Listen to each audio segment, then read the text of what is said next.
The send location button was right there, highlighted in blue, so obvious I didn't even think twice before tapping it. My stomach dropped the second I saw the pin animate and deliver. Not to Claire's contact like I'd intended, but to the name directly below hers in my recent messages. L. Valeni. Emergency contact only. No. No, no, no. My hands started trembling as I stared at the screen, at the little map marker sitting on the abandoned warehouse in Chicago's South Side where I was currently standing, camera in hand, completely alone. I'd saved Luciano Valeni's number 6 months ago after he'd intervened in a violent confrontation I'd witnessed in Little Italy, a well-dressed stranger in an expensive suit who'd ended a dangerous situation with 3 quiet words and told me to contact him only if I ever needed help. I'd never used it, never even thought about using it, until this catastrophic moment when my distracted fingers had just broadcast my exact location to a man whose last name I'd heard whispered in coffee shops and dive bars across Chicago, always with a mixture of respect and fear. If you're enjoying this story so far, I'd really appreciate it if you could hit that subscribe button. Trust me, it gets so much more intense from here. Let's dive in. Maybe he wouldn't see it. Maybe he'd ignore it. Maybe I could just pack up my equipment and leave before. My phone buzzed. The message was short, just 8 words that made my blood turn to ice. Do not move. Stay exactly where you are. My fingers fumbled across the screen as I typed back frantically. I'm so sorry. Meant to send to my friend. Please ignore. The 3 dots appeared immediately. Disappeared. Appeared again. Then his response came through. I said, do not move. I'm coming to you. Coming to me? Here? Why would he? The moment I set my location to Luciano Valenti by mistake. And he came for me. The deep rumble of powerful engines. Multiple engines, getting closer. The screech of tires on broken asphalt outside the warehouse. My heart hammered against my ribs as I dropped my camera onto the dusty floor and ran to the shattered windows overlooking the street. Panic flooded my system as I searched frantically for another way out. The back corridor, blocked, voices echoing from that direction. The emergency exit by the eastern wall, 2 men in dark suits already positioned there. The fire escape, another SUV visible through the broken window, cutting off that route too. Every exit. Gone. I heard them then. Footsteps, multiple sets, converging from different directions with methodical precision. These weren't random thugs. They moved like soldiers who'd done this 100 times before. Then he emerged through a shaft of dust-filtered afternoon light, and my breath caught.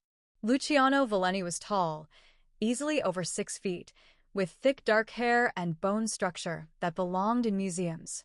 The all-black suit he wore probably cost more than my annual rent, tailored perfectly to his frame. Sharp cheekbones, intense dark eyes that seemed to catalog everything, a commanding presence that made the derelict warehouse feel like his throne room. I recognized him instantly from 6 months ago, in Little Italy. I'd witnessed 2 men fighting outside a restaurant, violence escalating fast. Then he'd appeared, said 3 quiet words I couldn't hear, and both men had backed away like he'd pulled a gun. He'd asked if I was all right, handed me his card, disappeared before I could thank him. Now he was here because of my mistake. Miss Hartz. His voice was smooth, accented, dangerous. We have a serious problem. 2 men flanked him.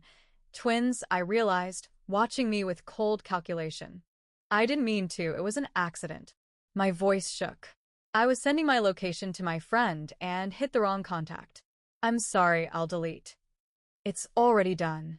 He took 3 measured steps closer, and I forced myself not to retreat. That location share triggered every alert in my security network, which means my rivals noticed activity at a site that's supposed to be dark. He began circling me slowly, assessing. Vincent Moretti now thinks you're either my informant or you witnessed something you shouldn't have. I was just taking photographs. I don't know anything. It doesn't matter what you know. He stopped directly in front of me, close enough that I could see gold flecks in his dark eyes. What matters is what they believe. And they believe you're a problem that needs eliminating. His expression remained neutral. Get in the car. We need to discuss this somewhere secure. Every instinct screamed at me to refuse. I'm not going anywhere with you. Something flickered in his eyes. Respect, maybe. Then you'll die in this warehouse within the hour, Miss Hartz. He said it without malice, just cold fact. Moretti's people will take you somewhere quiet, ask questions you can't answer, then kill you anyway to send me a message. He tilted his head slightly. Your choice. But choose quickly. I looked past him to the blocked exits, the twins watching with professional disinterest, the dust motes dancing in light that suddenly felt like a countdown. He was right. I was already trapped. The only question was whether I die here alone or take a chance on the devil offering me a way out. Okay, I whispered. I'll come with you. His expression shifted. Approval, perhaps relief, before control slid back into place. Smart choice, Miss Hartz. He gestured toward the corridor. After you. The twins, Marco and Enzo, I'd learn their names later, flanked me as we walked to the lead SUV. Professional, intimidating, moving with military precision that made my photographer's brain automatically note sight lines and positioning even through my terror.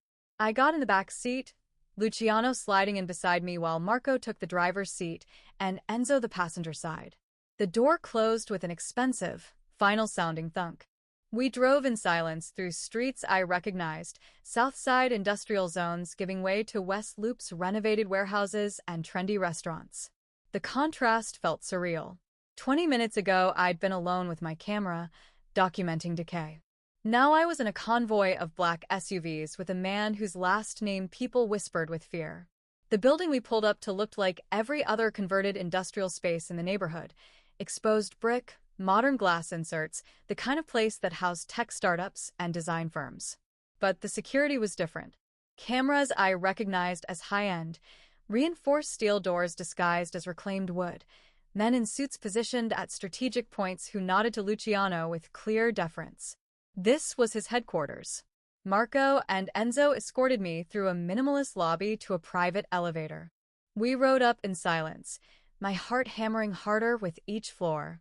When the doors opened, I found myself in an office that took up the entire top level, exposed brick walls, floor-to-ceiling windows overlooking the Chicago River, furniture that was both elegant and deliberately intimidating.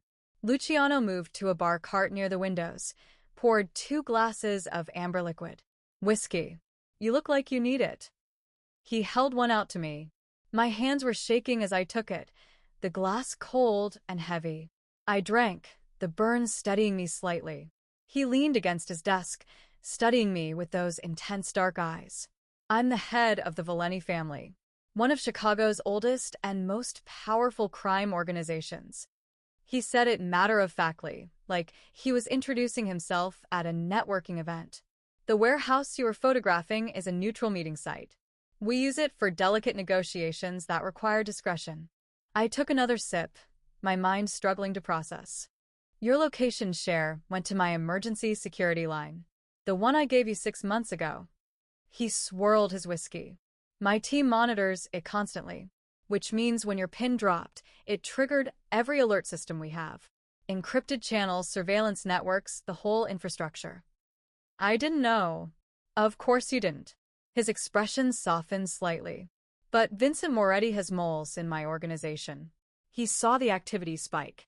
And now he thinks you're either feeding me information, you witnessed something during a meeting, or I'm using you as surveillance on his operations. My world tilted. This can't be happening. It is happening, Miss Hartz.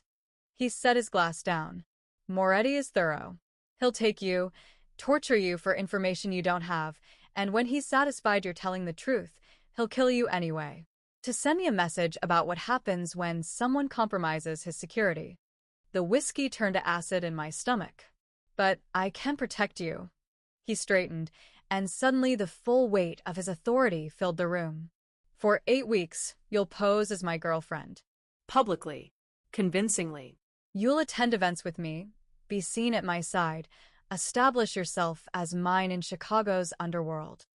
His eyes never left mine. Moretti won't touch my woman. It would start a war he can't win. And I'll compensate you. $80,000. I stared at him, my mind reeling. You want me to pretend to be your girlfriend for 2 months? I want you to stay alive, Miss Hartz. His voice was quiet but absolute. This is how that happens. The fear coursing through me suddenly crystallized into something sharper. I'd spent my entire life being pushed around by circumstances, by foster care systems, by people who saw me as disposable. Not this time. I have conditions. His eyebrow raised slightly. You're in no position to negotiate. Then kill me yourself and save Moretti the trouble. I set my glass down harder than intended, because I'm not doing this blind. Something flickered across his face. Surprise, maybe respect. He gestured for me to continue. I keep my photography work. With security if you insist, but I'm not giving up my career. My voice steadied as I spoke. I keep my apartment. Install whatever surveillance you need, but it stays mine. Clear boundaries on physical contact, hand-holding, arms around me at events, whatever's necessary to sell it. But business only. I met his eyes directly. And if at any point I feel unsafe, I walk away. No arguments, no negotiations. I'm not a damsel, and I'm sure as hell not a possession. The silence stretched between us. Marco and Enzo had gone completely still by the door. Then Luciano smiled, and it transformed his entire face. Most people in your situation would be crying. Or begging. You're negotiating terms like this is a business contract. Isn't it? It is. He moved to his desk, pulled out a leather-bound notepad. You photograph abandoned places for a living, Miss Hartz. You're used to danger. Structural collapse danger. Not mafia danger. I'll keep you safer than any building could.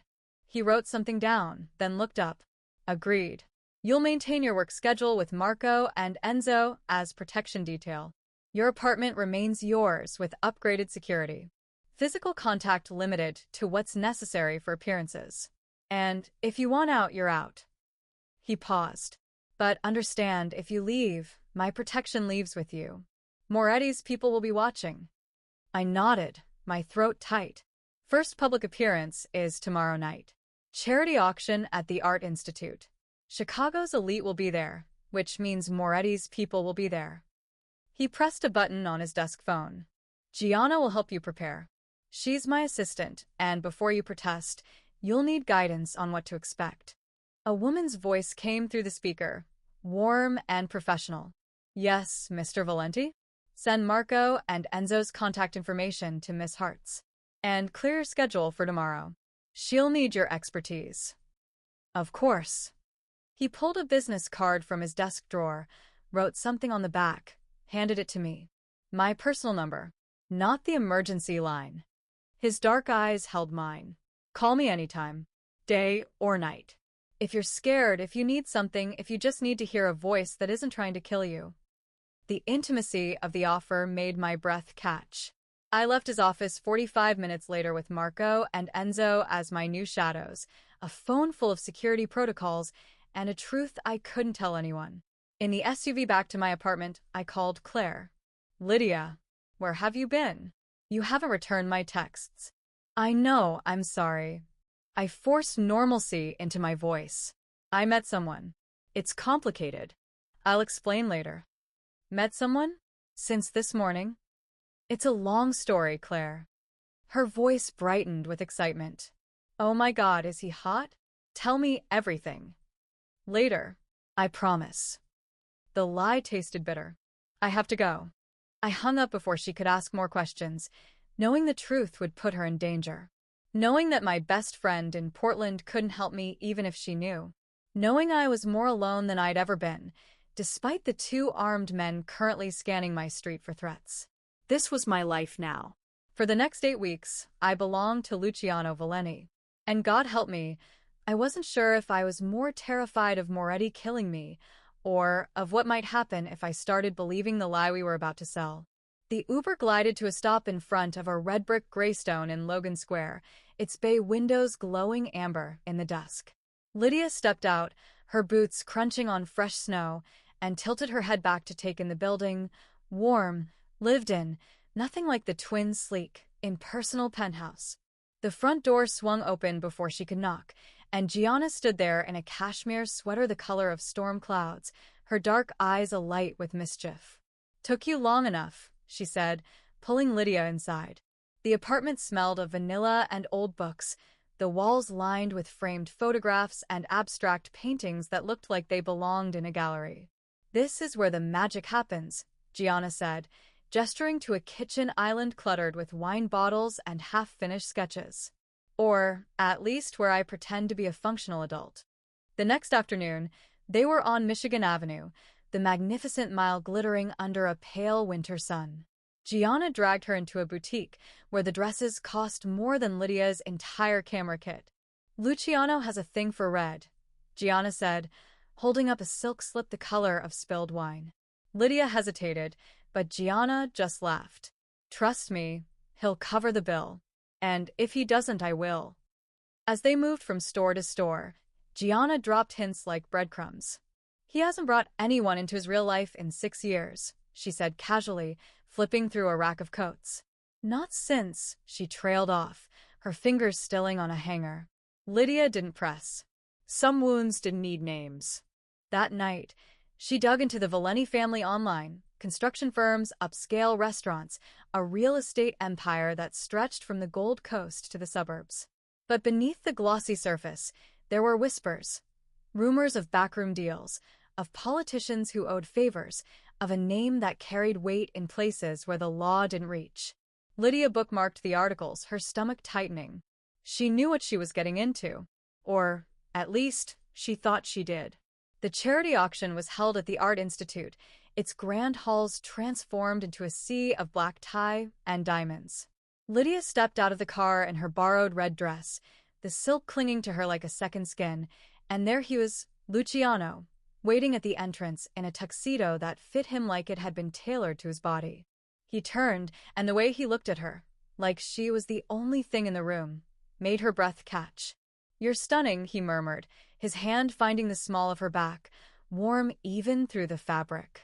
Inside, the air hummed with power and perfume. Luciano introduced her as someone very important to me, his voice low, his grip protective but not possessive. She fell into the rhythm of it easily, her photographer's eye picking up on the unspoken cues. The way a senator's smile didn't reach his eyes, the way a socialite's laugh was a fraction too loud. She even made a Chicago alderman chuckle, his booming laugh drawing glances. Luciano leaned in, his breath warm against her ear. "You're a natural." Then she saw him. Across the gallery, standing beneath a Chagall that shimmered like a dream, was Vincent Moretti. His gaze locked onto hers, cold and assessing, and Lydia's blood turned to ice. The room tilted. Luciano's hand tightened on her waist, his voice a low growl. "Don't look at him." But it was too late. The past had just walked into the present, and there was no pretending it didn't exist. He didn't look like a monster. He looked like a statesman, a man who'd had portraits painted of him in another century. Mid-50s, silver hair combed back from a sharp widow's peak, an impossibly expensive charcoal suit that fit his tall frame like a second skin. But his eyes were wrong. Flat and pale and hungry, a shark's eyes set in a handsome face. He moved through the crowd with the easy confidence of someone who owned half the room and rented the rest by the hour.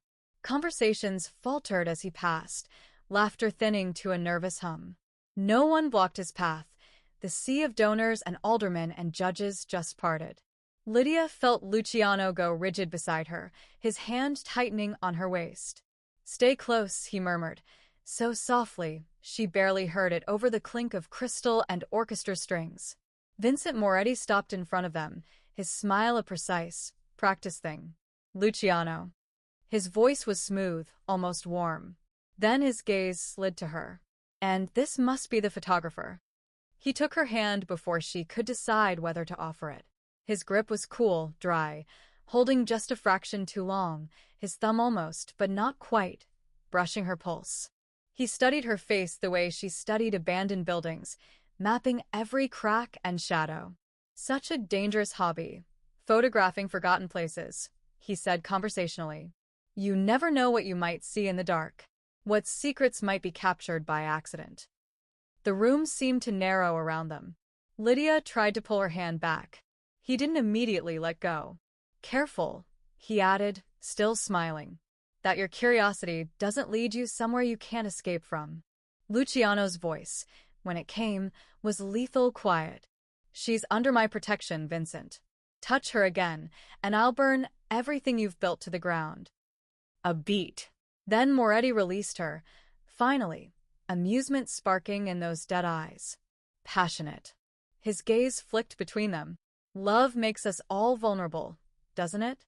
He turned away, already dismissing them, already hunting a new audience. Luciano didn't watch him go. We're leaving. His arm was iron at her back as he steered her out. Conversations resumed on cue, but the air felt thinner, charged. Marco and Enzo appeared, at the edge of the crowd like they'd been conjured, flanking them as they exited into the cold night. In the SUV, doors thudding shut, city lights streaking past, Luciano finally spoke. He knows where you live. We're moving you tonight. Lydia twisted toward him. What? His gaze stayed on the dark windshield. It's not a request, Lydia. 3 weeks in, and she knew the sound of his footsteps. Heavy but precise. Leather on marble at 6 a.m. sharp. The Gold Coast penthouse sprawled across the 52nd floor, all glass and steel and views that made the city look like a jewelry box. Separate bedrooms, he'd insisted that first night, but they shared everything else. Morning coffee in comfortable silence, the Tribune spread between them like a truce. The public appearances blurred together. A poker game in a Greek town basement where cigarette smoke hung thick as velvet and men with scarred knuckles called him Lou. She watched him work the table, not just the cards but the players, reading their tells like sheet music, folding winning hands to let desperate men save face. Power isn't about taking everything, he murmured to her between rounds. It's knowing when to leave something on the table. Then his mother, at the restaurant in Little Italy he'd inherited but rebuilt. Maria Valenti was tiny, fierce, her dark eyes dissecting Lydia over homemade gnocchi. You're not Italian, she said flatly. You're not Catholic. You're not from the neighborhood. Lydia met her gaze. No. But I see him. Something shifted in Maria's face. By dessert, she was pressing a third helping of tiramisu on Lydia, speaking rapid Italian to Luciano about grandchildren. At a River North Gallery opening, Lydia found herself discussing her own work with collectors while Luciano stood behind her, close enough that she felt his body heat through her dress. She captures endings, he said when someone asked about her style, but makes them look like beginnings. His understanding of her art undid something inside her. She noticed everything through her photographer's lens, how he spoke 4 languages but swore only in Italian, how he personally paid college tuition for kids from his old neighborhood, how loneliness had carved deep lines around his eyes despite all his power. Late nights on his balcony, Lake Michigan spreading black and endless below, he'd pour bourbon and ask questions. Why ruins, Lydia? Why only photograph what's already broken? She deflected, always, but he gave her pieces of himself. His father, brutal, old school, died in a car bombing when Luciano was 23. He ruled through fear. I learned there's a difference between necessary violence and cruelty for its own sake. The space between them kept shrinking. Fingers brushing over morning coffee. His hand at her back becoming familiar geography. A moment in his kitchen where he trapped her against the counter reaching for a glass, their faces close enough to share breath, before Marco's arrival shattered the spell. Claire saw it all during a video call. Lydia, you look at him like you're memorizing him. Like you're already preparing for him to leave. I don't. You do. You always do. The words followed her to bed that night. In the morning, she found herself photographing Luciano's profile against the sunrise, already building an archive of moments she'd need when this ended. Because it would end. Everything did. That's why she photographed ruins. They were honest about their impermanence. For weeks of living in Luciano's world had given me a false sense of security. I needed to feel like myself again.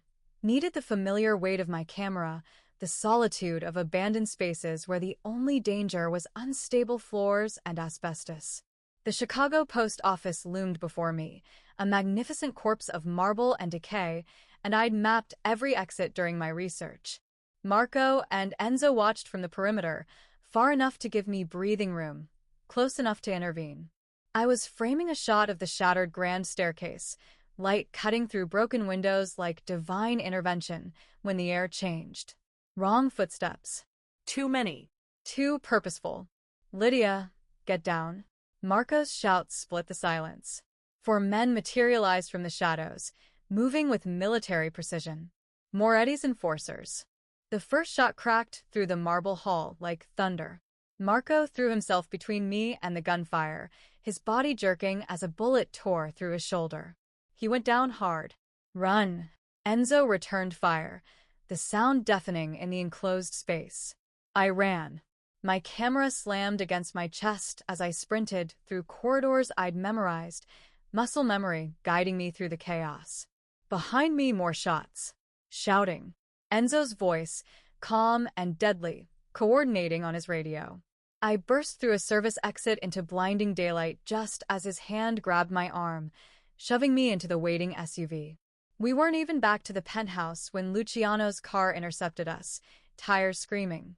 He was out before it fully stopped, yanking open my door. I'd never seen his control shatter like this, fury and terror warring across his face, hands shaking as they gripped my shoulders, checking for wounds. You could have died, he said, voice raw. I won't be a prisoner, Luciano. I shoved against his chest. I won't stop being who I am, because you're afraid.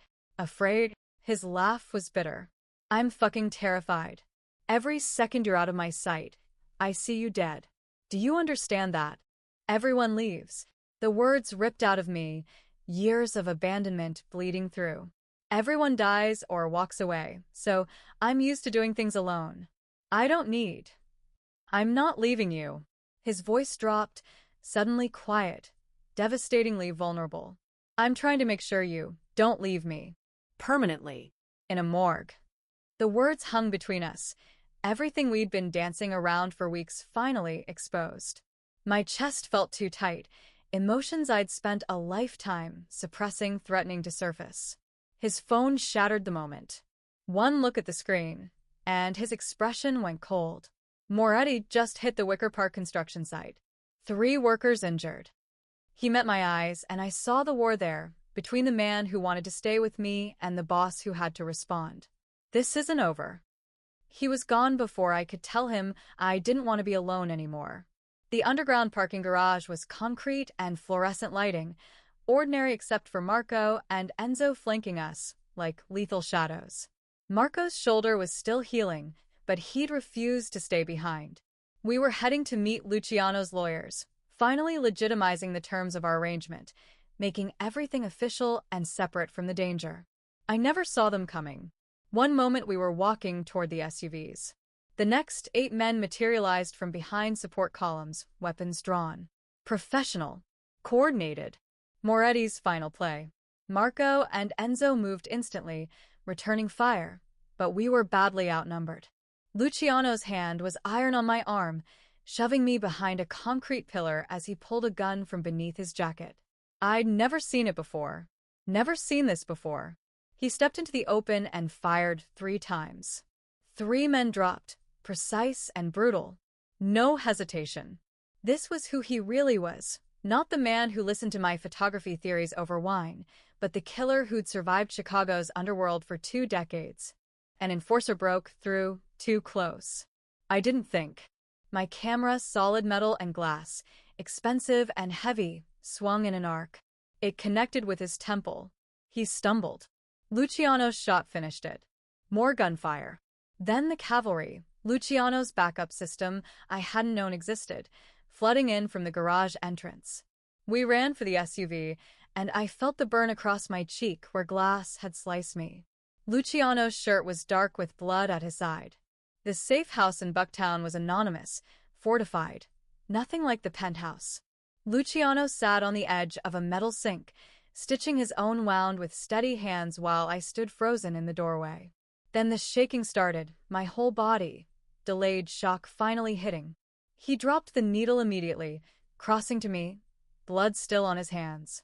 I'm sorry. God, Lydia, I'm so sorry you saw that you're in this. I looked at those hands, literally stained with violence, metaphorically carrying years of it. Looked at his face, terrified I'd reject what I'd witnessed. And I realized something fundamental had shifted inside me. I'm not sorry. My voice cracked. I'm terrified, but I'm not sorry. I kissed him. Not for cameras or arrangements or protection. Real. Desperate. His hands cupped my face, careful of my cuts, and when he pulled back, his eyes were burning. I love you, he said simply. I'm in love with you. And I'll end this. I'll end Moretti. I'll end all of it. And then we figure out what comes next. I finished. Together.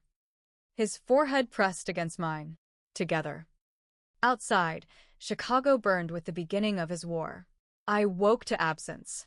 The safe house was silent, Luciano gone. Marco sat by the window, weapon across his lap, and his expression told me everything. He's ending it, Marco said simply. Now. 48 hours. That's how long it took Luciano to dismantle Vincent Moretti's empire.